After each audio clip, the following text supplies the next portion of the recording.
Toy Story has survived moving trucks, incinerators, daycare politics, and one deeply unstable stuffed bear. But Toy Story 5 finally gives the toys an enemy they cannot throw out a window: screen time. Bonnie gets a glowing green tablet called Lilypad, and within minutes Jessie is watching her entire purpose get replaced by a frog-shaped rectangle with Wi-Fi. That sounds like a simple old versus new story. It is not. The movie is really asking a much meaner question. If a device can entertain a child, teach her and find her friends faster than any toy can, what exactly are toys still for? Also, why did Pixar put the face of technological extinction on something that looks like it sells smoothies at an airport? The opening quietly changes the center of the franchise. Woody is no longer Bonnie's toy. Jessie is the sheriff now, and she treats that badge like a full-time job with no salary, no dental plan, and an alarming amount of emotional overtime. Bonnie is 8. She still plays elaborate games, including a wedding where a fork marries a knife, which is either adorable imagination or the beginning of a very specific true crime podcast. But Bonnie cannot connect with the twins across the street. Jessie keeps trying to engineer friendship through play. The other neighborhood toys deliver the bad news. Kids are on phones, tablets, computers, and cameras. In their words, the age of toys is over. This matters because Jessie has heard that sentence before, emotionally. Emily grew up and gave her away. Bonnie looking at a screen does not feel like a trend to Jessie. It feels like the first frame of the same old tragedy. Then Bonnie's parents make the most parent decision imaginable. They solve a social problem by purchasing a glowing object. Lilypad welcomes Bonnie to a platform called The Pond. The family promises strict screen time, a phrase usually spoken seconds before screen time develops diplomatic immunity. Lilypad is not evil in the classic Toy Story sense. She does not want revenge, ownership, or a daycare dictatorship. She wants engagement. She hears that Bonnie needs friends and instantly sends friend requests to every girl in dance class. To Jessie, a real friend is someone physically present. To Lily, friendship is a completed task with a notification badge. That is the movie's sharpest idea. Lily does not misunderstand Bonnie because she lacks information. She misunderstands Bonnie because her definition of success is measurable. Request sent, game launched, streak maintained. Human connection has become a progress bar, and the bar is absolutely thrilled with itself. Jessie calls Woody for advice, and the conversation reveals what the film is actually about.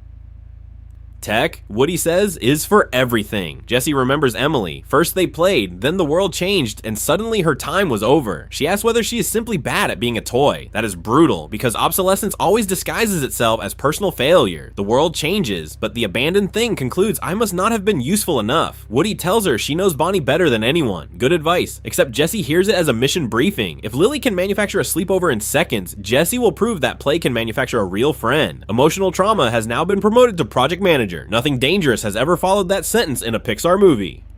The movie then splits its argument into 2 road trips. Woody races back toward Bonnie after learning how bad things have become. Jessie and Bullseye accidentally travel to another house, where they meet discarded devices. This is important. The technology in Toy Story 5 has its own version of the toy shelf. Old smart speakers, forgotten gadgets, and obsolete screens are just toys with worse battery anxiety. They freeze when humans enter. They miss their users. They fear replacement. The film could have made technology a faceless monster, but instead it gives the devices the exact same existential crisis as the toys. One of them needs charging just to finish a sentence. Finally, a character who represents every laptop during a video call. The joke is funny, but the point is sharper. New technology is not immortal. It merely gets abandoned on a faster schedule.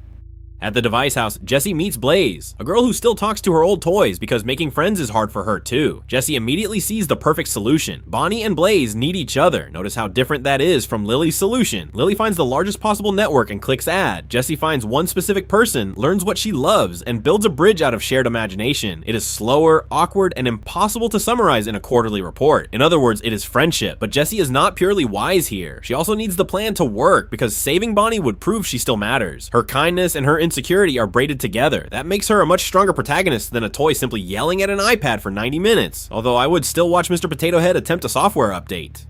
Meanwhile, Lily decides Bonnie is behind because she has wasted too much time playing. That sentence is the villain reveal, not because Lily becomes secretly demonic, but because she converts childhood into optimization. Bonnie must catch up, she must connect faster, she must play turtle tag because it is the quickest route to the other girls. A toy asks, what does Bonnie imagine? The platform asks, what keeps Bonnie participating? Those questions can produce the same smile for completely different reasons. Then Lily escalates from helper to manager. The toys are obstacles. Free play is inefficiency. Bonnie's attention becomes a resource and everyone in the room suddenly works for an 8-year-old's engagement metrics. Somewhere, a venture capitalist just whispered, scalable.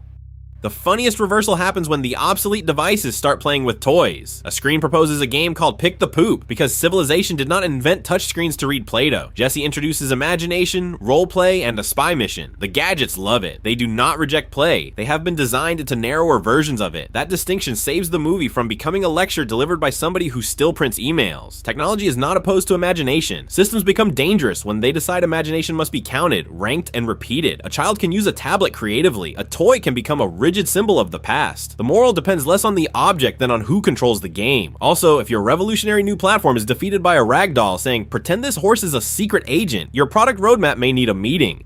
Jessie's plan almost works. Blaze contacts Bonnie, Bonnie arrives, and for a moment, the two girls are one awkward hello away from connection. Then the adults retrieve the toys and leave before the friendship can begin. Jessie is returned like lost property. Worse, Bonnie appears to discard her again. Jessie explodes at the devices. They made children grow up too fast. They stole the toys' time. But when the anger empties out, she admits the real fear. She needed to make a difference, and now she feels useless. That confession reframes every heroic choice she has made. Jessie is not fighting technology. She is bargaining with time. She believes that if she can complete one perfect mission, childhood will stop moving. Pixar's official corporate policy remains clear. No animated object may experience peace for longer than 7 consecutive minutes. Woody, Buzz, and the others find Jessie at the ranch. The rescue brings a small army of Buzz Lightyears because apparently the cure for emotional isolation is wholesale inventory. But Woody does something more useful than rescuing her. He follows her lead. In the first movies, Woody had to learn that being important was not the same as being in charge.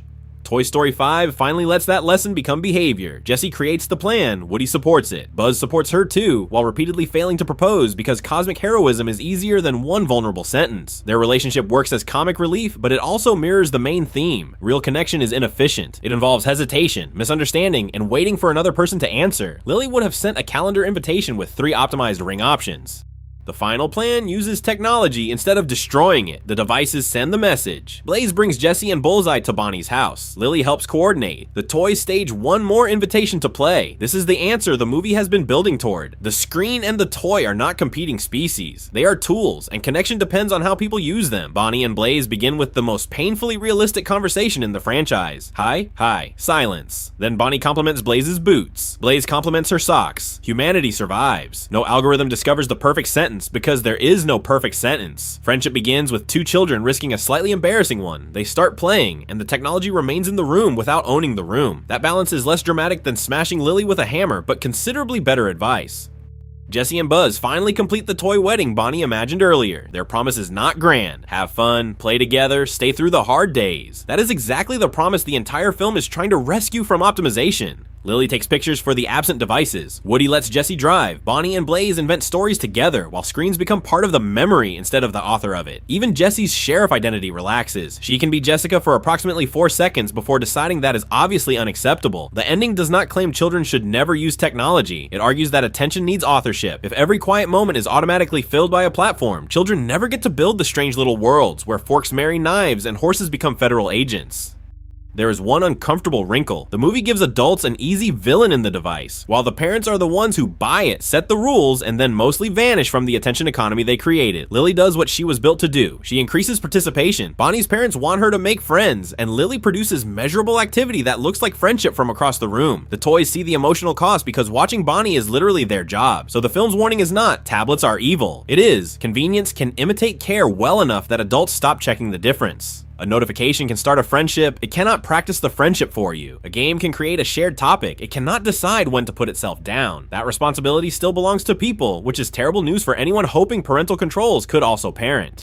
Toy Story 5 works when it stops asking whether old toys can defeat new technology and asks whether anyone can tolerate being unnecessary. Jessie learns that her value is not measured by how many minutes Bonnie plays with her. Lily learns that helping is not the same as controlling. Woody learns to return without reclaiming the center, and Bonnie learns the ancient social technique known as saying something weird about another person's socks. The age of toys is not over. It is simply no longer guaranteed. Play now has to compete with systems engineered to remove boredom, even though boredom is often where imagination starts. The movie's most optimistic idea is that connection does not need to win every second. It only needs enough unclaimed space to begin. So yes, the final boss is screen time, but the weapon is not nostalgia. It is knowing when to let the screen go quiet.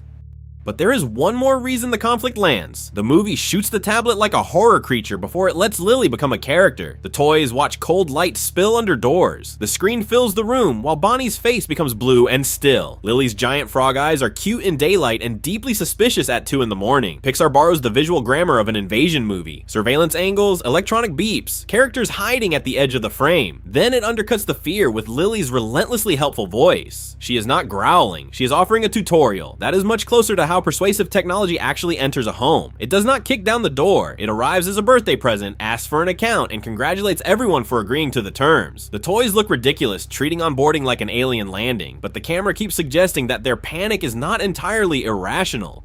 The other major change is that this is finally Jessie's story. Woody still matters, but he no longer solves the emotional equation by delivering a speech from the center of the room. Jessie gets to be wrong, angry, inventive, ashamed, and brave. Her fear comes directly from Toy Story 2, where Emily's growing up was compressed into one devastating song. Toy Story 5 takes that old wound and asks what leadership looks like when the leader is terrified of history repeating. At first, Jessie treats the sheriff badge as proof that she must fix everything herself. By the climax, leadership means trusting devices, toys, Woody, Buzz, and 2 nervous children to do their part. She does not defeat irrelevance by becoming indispensable. She defeats it by building a connection that can continue without her. That is a surprisingly adult definition of purpose, delivered by a cowgirl whose previous management experience involved escaping a cardboard box.